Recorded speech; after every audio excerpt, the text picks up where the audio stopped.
말씀은 마가복음 10장 32절에서 45절 말씀입니다. 신약성경 마가복음 10장 32절부터 45절 말씀 같이 교독하겠습니다. 예루살렘으로 올라가는 길에 예수께서 그들 앞에 서서 가시는데 그들이 놀라고 따르는 자들은 두려워하더라.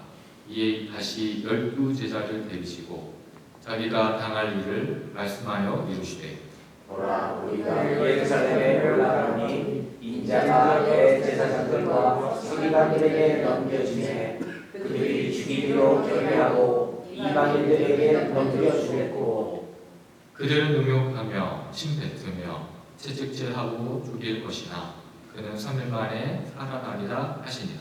세베대의 아들 야고보와 요한이 주께 나와 여쭤되 선생님이여 무엇이든지 우리의 명한 말을 우리에게 하여 주시기를 원하나이다. 이르시되 너희에게 무엇을 하여 주기를 원하느냐. 여짜오되 주의 영광 중에서 우리를 하나는 주의 우편에 하나는 좌편에 앉게 하여 주옵소서. 예수께서 이르시되 너희는 내가 구하는 것을 알지 못하는도다. 내가 마시는 잔을 너희가 마실 수 있으며 내가 받는 세례를 너희가 받을 수 있느냐. 그들이 말하되 할 수 있느니라. 예수께서 이르시되 너희는 내가 마시는 잔을 마시며 내가 받는 세례를 받으려니와 내 좌우편에 앉는 것은 내가 줄 것이 아니라 누구를 위하여 준비되었든지 그들이 얻을 것이니라. 열 제자가 또 야고보와 요한에 대하여 말을 내거늘 예수께서 불러다가 이르시되 이방인의 집권자들이 그들 임의로 주관하고 그 후관들이 그들에게 권세를 부리는 줄을 너희가 알거니와 너희 중에는 그렇지 않으니 너희 중에 누구든지 듣고자 하는 자는 너희를 섬기는 자가 되고 너희 중에 누구든지 으뜸이 되고자 하는 자는 모든 사람의 종이 되어야 하리라. 인자가 온 것은 섬김을 받으려 함이 아니라 도리어 섬기려 하고 자기 목숨을 많은 사람의 대성물로 주려 함이니라.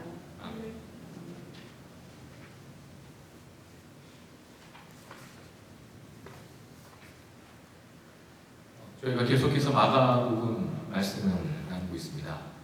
특별히 마가복음을 크게 세 막으로 구분될 수 있다고 예전에 말씀드렸는데요. 1막은 마가복음 1장부터 8장까지 내용입니다. 여기는 갈릴리에서 예수님이 사역하시는 장면이고요. 그리고 이제 9장부터 오늘 우리가 읽을 10장까지 마지막 10장 끝까지 해서 이 부분은 예수님이 예루살렘으로 올라가는 길에서 있었던 사건들을 기록한 그 2막입니다. 그리고 11장부터 마지막 장 16장까지는 예루살렘에서 예루살렘에 있었던 일이 여기 잘 아시는 것처럼 예수님이 십자가에 고통받으시고 죽으시고 부활하시고 그 사건까지 기록이죠. 그래서 오늘 우리가 살펴볼 말씀은 마가복음 2막의 거의 끝부분에 해당되는 말씀입니다. 오늘 보면 32절을 보시면요. 이렇게 말씀합니다. 예루살렘으로 올라가는 길에 예수께서 그들 앞에 서서 가시는데 그들이 놀라고 따르는 자들은 두려워하더라. 이에 다시 12제자를 데리시고 자기가 당할 일을 말씀하여 이르시되 여러분 이 32절을 딱 읽으셨을 때 뭔가 특이한 독특한 표현이 나오는데 혹시 여러분 딱 그게 한눈에 들어오십니까? 32절을 읽으셨을 때 뭔가 왜 이렇게 하셨을까? 라는 부분이 딱 들어오시나요? 32절. 저는 설교 준비하면서 이 32절 준비하다가 32절에서 멈춰가지고 계속 진행이 안 나갔어요. 그게 뭐냐면 그들 앞에 서서 가시는 거예요. 그러니까 예수님이 제자들보다 앞서 가신다는 표현이 나옵니다.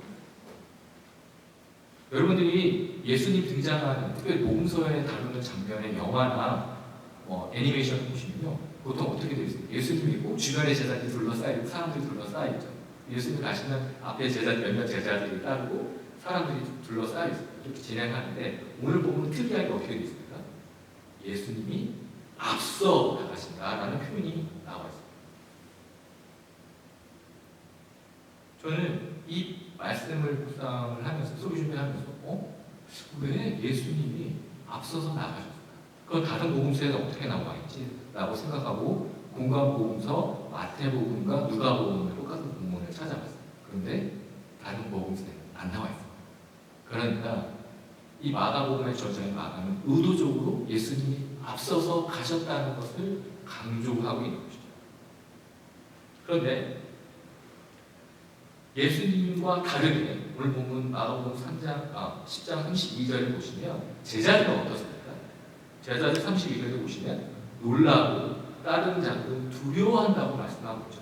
그러니까 지금 당당하게 예수님이 앞서시는 모습과 두려워하는 제자들의 모습이 대조적으로 보여주고 있는 것이죠. 의도적으로 이렇게 오늘 본문이 구성되어 있는 것입니다. 그런데 마가복음 예수님께서 제자들에게 마가복음 33절과 34절에 말씀을 하십니다. 어떤 말씀을 하시죠?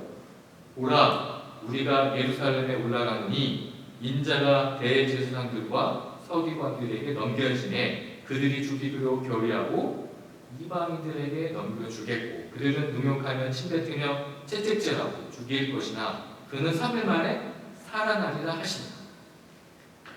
이렇게 앞장서서 예수님이 나가시면서 예수님이 세 번째로 내가 죽을 것과 부활할 것을 말씀하십니다. 이 말씀을 끝나자마자 11장부터 앞에서 제가 소개에 말씀드렸던 것처럼 예루살렘에서의 이야기가 등장합니다. 따라서 예수님이 32절에서 앞서 가셨다는 표현은 그냥 단순한 표현이 아닙니다. 의도적인 표현입니다. 예수님이 제자들에게 예루살렘에 가는 길에서 앞서서 이끄신다는 말씀이 아닙니다. 내가 죽음과 부활의 길을 먼저 통과하겠다는 예수님의 의지를 나타내는 표현이라는 것이죠. 내가 먼저 죽어야 되고 내가 먼저 구원받아야 된다는 이것을 예수님이 의도적으로 표현하시는 것입니다. 하나님이 사랑하시는 교회 성도 여러분, 그건 믿음이 있는 것입니다. 믿음은 단순한 교리에 동의하는 것이 아니라 나보다 앞서 먼저 가시는 예수님을 믿고 그분의 발자취를 따라가는 것입니다. 예수님이 말씀하시죠. 내가 먼저 죽으러 그리고 먼저 살아날 것이다. 이 말씀이 믿어지면 우리도 고난 중에 두려움보다 신뢰로 가져갈 수 있는 것입니다. 고난 앞에 멈추지 않고 주님의 발걸음을 따르는 것이 그것이 바로 믿음이라는 것이죠. 여러분은 2001년 9월 11일 아마 미국에 사시는 모든 분들은 2001년 9월 11일을 잊지 못합니다. 세계 무역센터가 테러가 일어났죠. 수천 명의 이 건물 안에 갇혀 있었고 시민들은 혼란에 빠졌습니다. 그때 그 뉴욕에 근무하던 한 소방관이 있었습니다.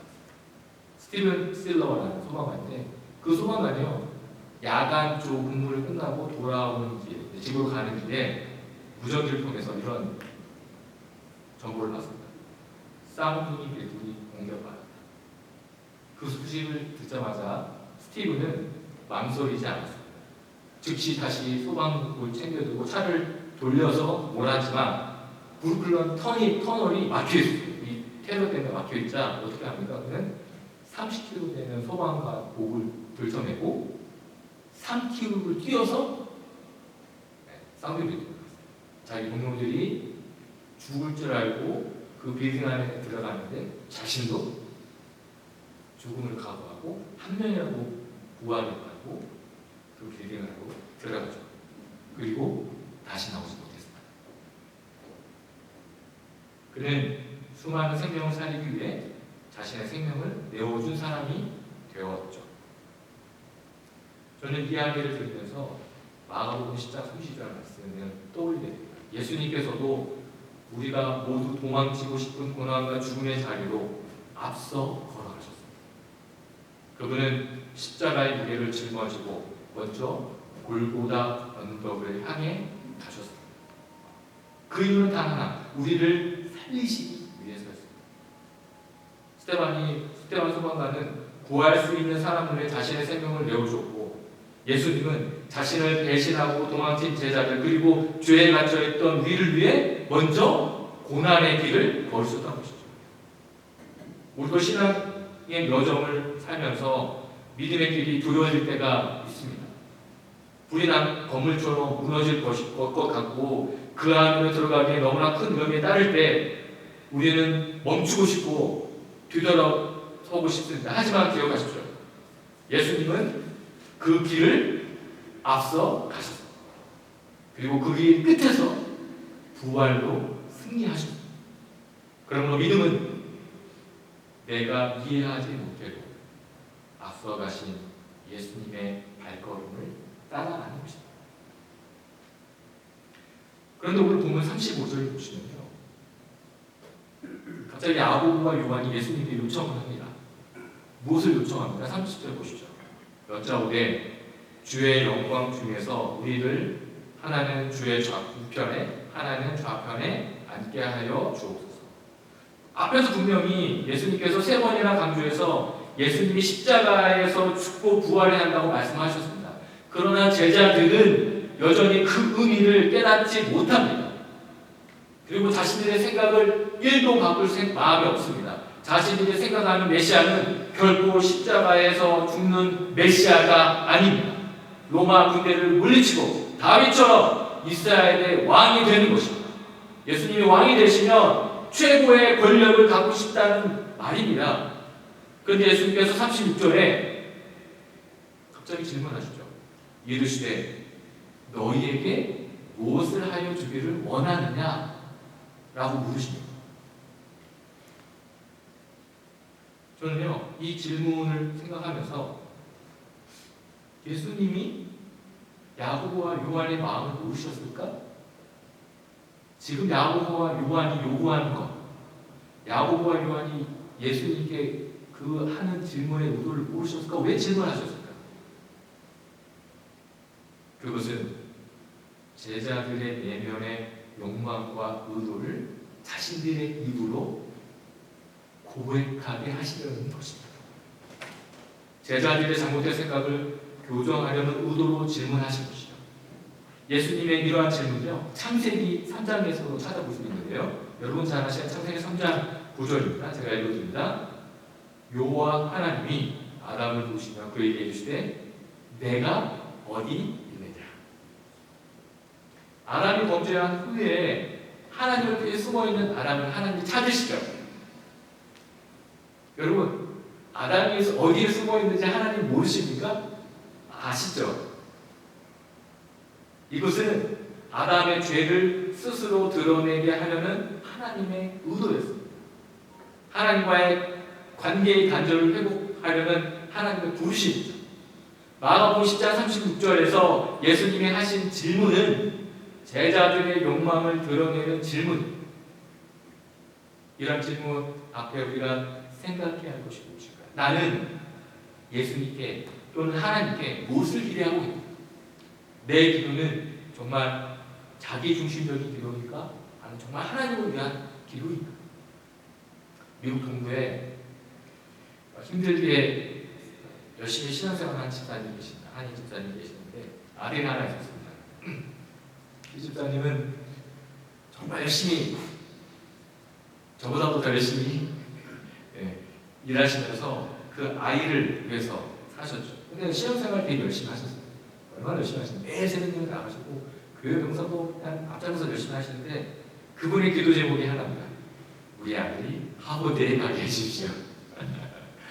이분의 모든 목적과 소명은 우리 아들이 하버드에 가요. 하버드 못 가면 혹은 프린스턴, 혹시 안 되면 아이비리그라고 거기까지입니다. 더 이상 물러날 수 없습니다. 그래서 늘 기도하는, 이분의 핵심 기도가 그거예요. 그래서 열심히 기도합니다. 봉사하고 기도하고 하나님이 내 기도를 들어주실 거라고. 그런데 중요한 건요, 이분이 마가복음 10장 이 본문을 큐티를 하시다가 36절 말씀에서 내가 무엇을 하여 주기를 원하느냐 질문에 멈칫다는 것입니다. 그 순간 집사님이 깨달았습니다. 자신이 기도하고 있었던 것은 하나님의 뜻이 아니라 내 자신의 욕망이었다는 것이죠. 자녀의 성공은 자녀를 위한 것이 아니라 자신의 욕망이었음을 깨닫고 하나님 앞에 기도했습니다. 하나님 아버지, 제가 열심히 교회 봉사를 했고 헌신했던 이유는 내 욕망 때문이었습니다. 이제 하나님 앞에 고백합니다. 내 아이가 어디를 가든 주님을 따라가는 아이가 되게 해주시옵소서. 우리의 신앙의 목적이 자녀의 성공이 되어서는 안 되죠. 예수님이 지금도 우리에게 묻고 있습니다. 너는 나에게 무엇을 원하는가? 예수님께서 제자들에게 38절에서 또 이렇게 말씀하시죠. 예수께서 이르시되 너희는 너희가 구하는 것을 알지 못하는도다. 내가 마시는 잔을 너희가 마실 수 있으며 내가 받는 세례를 너희가 받을 수 있느냐? 갑자기 잔과 세례에 대해서 말씀하십니다. 예수님께서 말씀하시는 잔과 세례는 무엇입니까? 먼저 여기서 말씀하는 잔이요, 진노의 잔입니다. 이사야 51장 17절인데요. 제가 읽어드립니다. 여호와의 손에서 그의 분노의 잔을 마신 예루살렘이여 깰지어다 깰지어다 일어날지어다. 내가 이미 이틀 멀음치게 하는 큰 잔을 마셔 다 비웠다. 여기서 말하는 잔은 하나님의 심판을 말씀하시는 거죠. 따라서 예수님께서 말씀하시는 잔은 하나님의 심판의 잔을 말씀하는 거죠. 십자가의 고통과 하나님의 저주의 심판의 잔이죠. 또한 예수님께서 말씀하신 세례는 무엇입니까? 십자가의 고난과 죽음에 완전히 잠기는 예수님의 헌신을 말씀하십니다. 따라서 예수님께서 말씀하신 잔과 세례는 십자가의 고난을 말씀하고 있는 것이죠. 예수님이 제자들에게 주시는 영광의 자리는 이러한 십자가의 고난을 거쳐야 받을 수 있다는 것을 말씀하시고 있는 것이죠. 하지만 제자들은 깨닫지 못합니다. 41절입니다. 41절 보십시오. 뭐라고 말씀합니까? 열 제자가 듣고 야고보와 요한에 대하여 화를 내거든. 제자들은, 야고보와 요한뿐만 아니라 모든 제자들은 여전히 예수님이 말씀하신 영광의 자리를 깨닫지 못하고 있다는 것입니다. 그러자 예수님이 제자들에게 말씀하십니다. 43절과 44절 우리 같이 한번 읽어볼까요? 43절과 44절입니다. 읽겠습니다. 시작. 너희 중에는 그렇지 않을지니 너희 중에 누구든지 풀고자 하는 자는 너희를 섬기는 자가 되고 너희 중에 누구든지 으뜸이 되고자 하는 자는 모든 사람의 종이 되어야 하리라. 예수님은 하나님 나라의 영광을 받을 큰 자는 섬기는 자 그리고 종이 되어야 한다고 말씀하십니다. 그러니까 세상은 지배하려고 하지만 너희는 섬겨야 한다는 것이죠. 위로 올라가고 싶으면 내려가야 하고 큰 자가 되려면 작은 자가 되어야 한다는 말씀입니다. 그리고 45절에서 이렇게 말씀하시죠. 인자가 온 것은 섬김을 받으려 함이 아니라 도리어 섬기려 하고 자기 목숨을 많은 사람의 대속물로 주려 함이. 여기서요 예수님이 뭐라고 시작을 하십니까? 인자라고 하시죠. 저는 내가 온 것은 섬김을 받으려 함이 아니라 도리어 섬기려 하고라고 말씀하시지 않으십니다. 인자라고 하셨습니다. 예전에 한번 말씀드렸는데 여기서 인자라는 표현은 두 가지입니다. 담겨있습니다. 먼저 시편 8편 4절에 보면 이렇게 말씀합니다. 사람이 무엇이기에 주께서 그를 생각하시며 인자가 무엇이기에 주께서 그를 돌보시나이까. 그러니까 여기서 말하는 인자는 어떤 표현이냐면 유한한 인간을 표현한다는 말씀입니다. 그러니까 인자라는 표현이 두 가지가 있죠. 첫 번째는 유한한 인간. 그리고 지난주에 말씀드린 것 같은데 다니엘장 7장 13절 말씀입니다. 내가 또 밤 한산 중에 보니 인자 같은 이가 하늘 구름을 타고 와서 애적부터 항상 계신 이에게 나아가 그 앞으로 인도해. 여기서 말씀하는 인자는 영광과 권세를 가진 존재로서의 인자죠. 따라서 예수님께서 내가 온 것이라고 말씀하지 않고 인자라고 하신 까닭은 다니엘서에서 말씀하는 메시아로서의 인자뿐만 아니라 완전한 인간으로, 고난을 받아야 되는 인간으로 오셨음을 강조하기 위해서 인자라는 걸 하신 거죠. 그럼 예수님께서 많은 사람의 대속물이 되려 하신다고 오늘 본문 45절에서 하십니다. 그러니까 오늘 본문의 핵심은 무엇입니까? 예수님이 대속물이 된다는 말씀이죠. 대속물이 무엇입니까?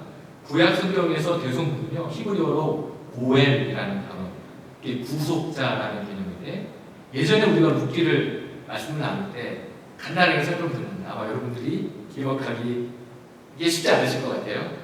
그러니까 쉽게 말씀드리면 누군가 대신 값을 치른다는 의미입니다. 그러니까 구속자라는 의미는 누군가 값을 치러야 된다는 거죠. 공짜가 아니라는 의미입니다. 헬라어로는요, 유트론이라는 단어를 사용하는데 이것은요, 노예를 해방시킬 때 사용되는 몸값, 노예의 몸값입니다.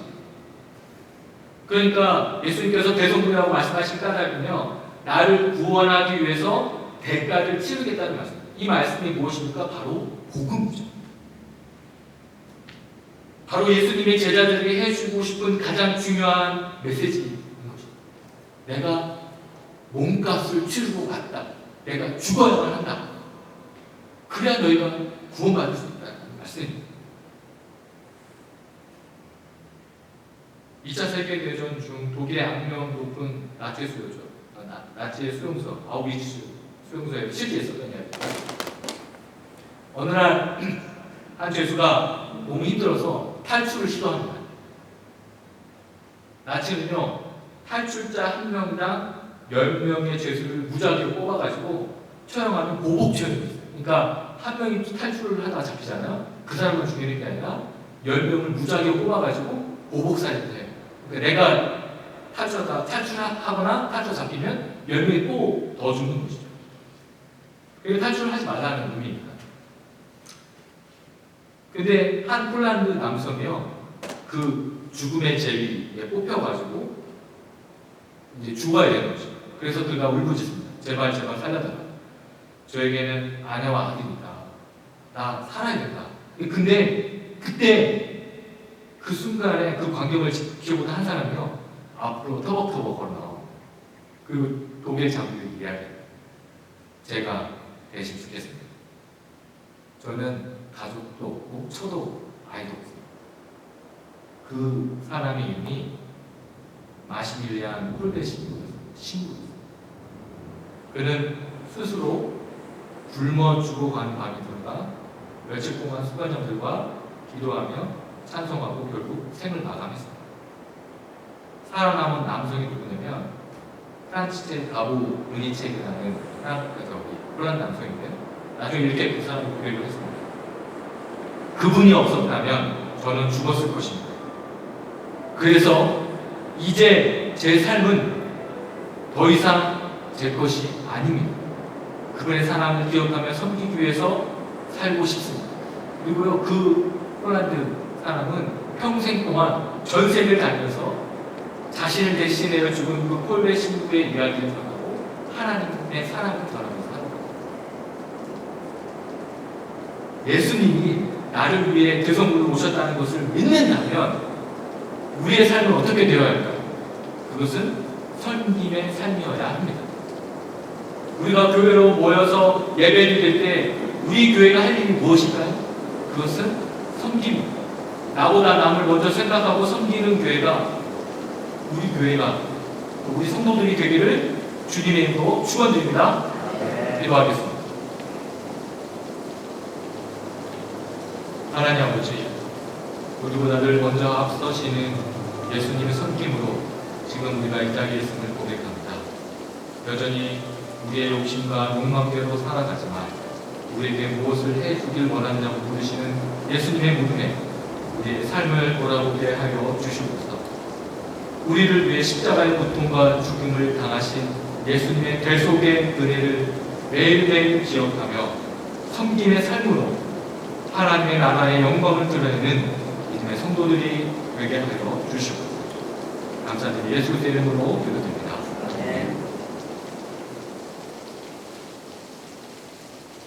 시간 말씀을 생각하시면서 찬송가 430장